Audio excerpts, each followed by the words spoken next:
তাড়াতাড়ি সেই সাইকেলে চইরা যামু আমি মামার বাড়ি বাজার যাওর দালাল আসছে না আয় আজকে তোর খবর আছে আয়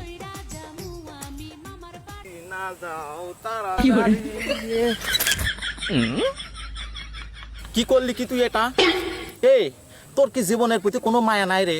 হ্যাঁ, জাস্ট 60 গতিতে গাড়িটা আসতেছে, মোটর সাইকেলটা আসতেছে, একটু হলেই তো তুই চাকার তলে পড়ে গেলি নি। তোমার সাইকেলের নিচে বলে তো ভালোই হলো নি। তাহলে বাইরে তার ওই বইয়ের খ্যাচ খ্যাচিন আমার শোনা লাগলো নাইনি।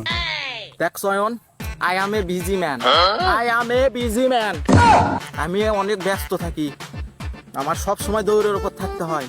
আমার ব্যস্ততা সম্পর্কে তোর ধারণা নাই দেখেই তো তুই আমাকে এখানে দাঁড় করাইছিস। अच्छा বাইরে শ্বশুর বাড়ি থেকে 3 লাখ টাকা এনে দিছি বিদেশ যাওয়ার জন্য তোমাক, তুমি তো আমাকে বিদেশ নিয়ে গেলে না। দেখ সয়ন, বাচ্চা পোলাপানের মতো করিস না।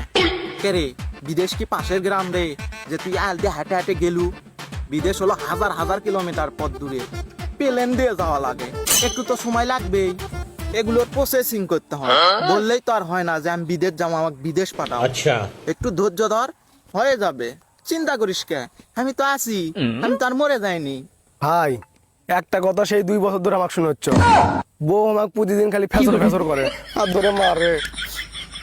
তোর সাথে কথা কর আমার সময় নাই, আমি যে কতটা ব্যস্ততার মধ্যে থাকি তুই সবই বুঝিস, খালি এটা বুঝিস না।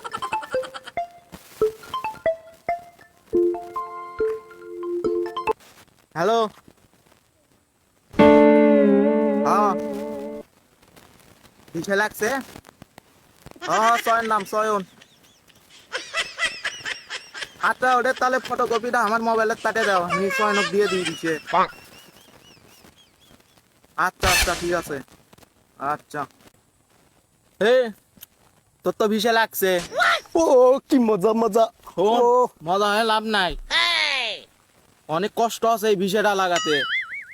বেলা হলে যে টাকা লিয়ে যাস 30,000 টাকা, বুঝিস নি? এখন এমনিতেই মনে কর ভিসের সংকট, তারপরে যে তোর কাজটা হচ্ছে এটা তো মনে কর যে তোর কপালের ভাগ্য। যাই হোক তুই বিকেলে আসিস, টাকা লিয়ে আসিস। ও ভাই তোমার এই ভিসার কথা শুনে আমাকে সেই খুশি লাগছিল, কিন্তু তুমি খুশির মুখতে পানি ঢেলে দিলে। এখন 30,000 টাকা আমি কুট পাবো, সব বেচে কিনে তোমার হাততে আমি তুলে দিছি। অত কিছু তো বুঝি নে, বিদেশ যাবে চাইলে টাকা আমাকে দেওয়াই লাগবি। টাকা তুই কোথ থেকে পাবো সেটা তোর ব্যাপার। টাকা লিয়ে বিকেলে আসিস বাড়ি।